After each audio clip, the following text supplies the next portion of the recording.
একজন মাস্টারমশাই ক্লাসের মধ্যে তিনি ছাত্রদেরকে পড়াচ্ছিলেন। সব ছাত্ররাই সেই মাস্টারমশাইয়ের পড়া খুব মনোযোগ দিয়ে শুনছিল। শিক্ষকের জিজ্ঞাসা করা প্রতিটি প্রশ্নের উত্তর প্রতিটি ছাত্রই খুব উৎসুকভাবে দিচ্ছিল। কিন্তু এই উৎসুক ছাত্রদের ভিড়েই একজন ছাত্র চুপচাপ বসেছিল, শুধু মাথা নিচু করে বসেছিল। প্রথম দিন শিক্ষক তাকে কিছু বললেন না, কিন্তু প্রথম দিন থেকেই শিক্ষক তার দিকে নজর দিতে শুরু করেন। এভাবে প্রায় 5-6 দিন হয়ে গেল, কিন্তু ছাত্রটির অবস্থার কোনোরূপ উন্নতি শিক্ষক মশাই দেখতে পেলেন না।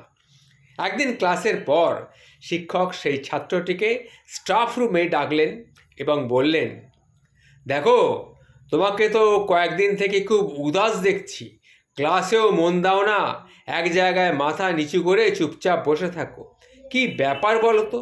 তুমি কি পড়া বুঝতে পারছো না, নাকি তোমার অন্য কোনো সমস্যা হয়েছে? তখন ছেলেটি কাঁপা কাঁপা গলায় বলল, স্যার, আমার জীবনে কিছুদিন আগে এমন কিছু ঘটনা হয়েছে যা আমি কিছুতেই মেনে নিতে পারছি না, আর এই জন্যেই আমি খুব মানসিকভাবে সমস্যায় রয়েছি। কোনো কিছুতেই মন বসছে না, কিছুতেই বুঝতে পারছি না কি করব। তখন শিক্ষক মশাই তাকে বললেন, আচ্ছা, তাহলে এক কাজ করো, তুমি আজ সন্ধ্যায় আমার বাড়িতে এসো, কেমন? যাই হোক, সন্ধেবেলায় যখন ছাত্রটি শিক্ষকের বাড়িতে এলো, তখন শিক্ষক মশাই ছাত্রটিকে ভিতরে বসার জন্যে ডাকলেন। ডেকে তার দিকে বসতে বললেন। বসে তিনি রান্নাঘরে চলে গেলেন এবং সেখানে গিয়ে একটু শরবত বানালেন। তিনি ইচ্ছে করেই ছেলেটির গ্লাসে বেশি করে একটু লবণ দিয়ে দিলেন। এরপর শরবতের গ্লাস হাতে বাইরে এলেন এবং একটি গ্লাস ছেলেটিকে দিয়ে বললেন, এই নাও, শরবত খাও। ছাত্রটি হাতে শরবতটি নিয়ে যেই না শরবতের গ্লাসে একটা চুমুক লাগিয়েছে, শরবত অতিরিক্ত লবণাক্ত থাকায় ছাত্রটির মুখ বিকৃত হয়ে গেল। এটি দেখে শিক্ষক মশাই বললেন, কি হলো, শরবতটা তোমার পছন্দ হয়নি, তাই তো?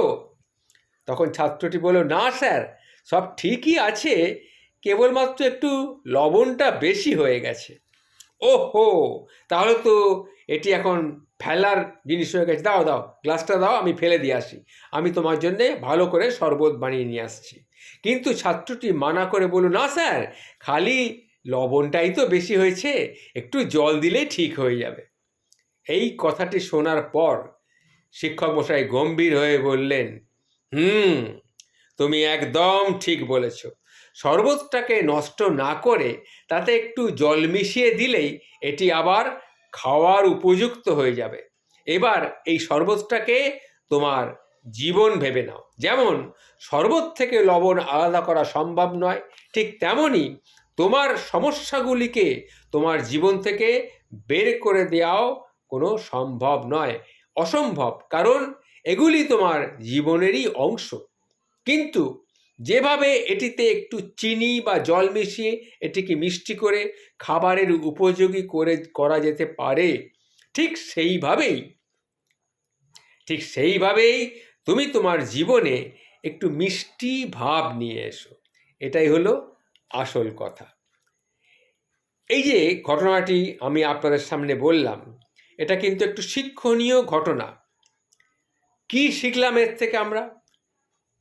থেকে আমরা এটাই শিখলাম, জীবনে যদি কোনো সমস্যা না থাকতো, তাহলে কোনো মানুষই কোনো দিন কোনো কর্ম করতো না।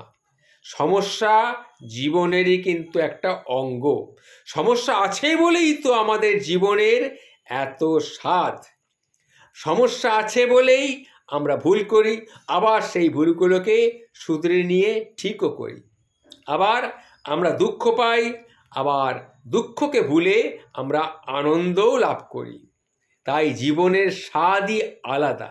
তাই অতীতে ঘটে যাওয়া কোনো ঘটনার খারাপ স্মৃতিতে নিজের মন বিসর্জন দিয়ে বেরঙিনভাবে শুধু শুধু চুপচাপ বসে থাকো, তাহলে জীবনের বেঁচে থাকার আনন্দটাই তো চলে যাবে।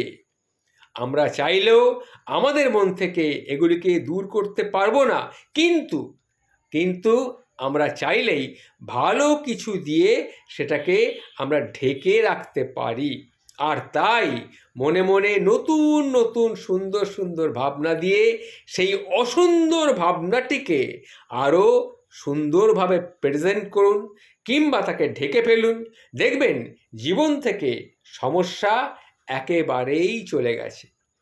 কিন্তু সমস্যা চলে যাবে, কিন্তু আবার নতুন সমস্যা আপনার কাছে আসবে। সেটাকেও কিন্তু আপনাকে ঠিক এইভাবেই ট্যাকেল করতে হবে। যদি আপনি সুন্দরভাবে যে কোনো সমস্যাকে ট্যাকেল করতে শিখে যান, দেখবেন জীবনটা আপনার কাছে একটা আনন্দময় জীবন হয়ে উঠবে। যতদিন বাঁচবেন ততদিন জীবনটাকে উপভোগ করুন, নাহলে কিন্তু জীবনটা এই কাটাকাটির পর্যায়ে চলে যাবে।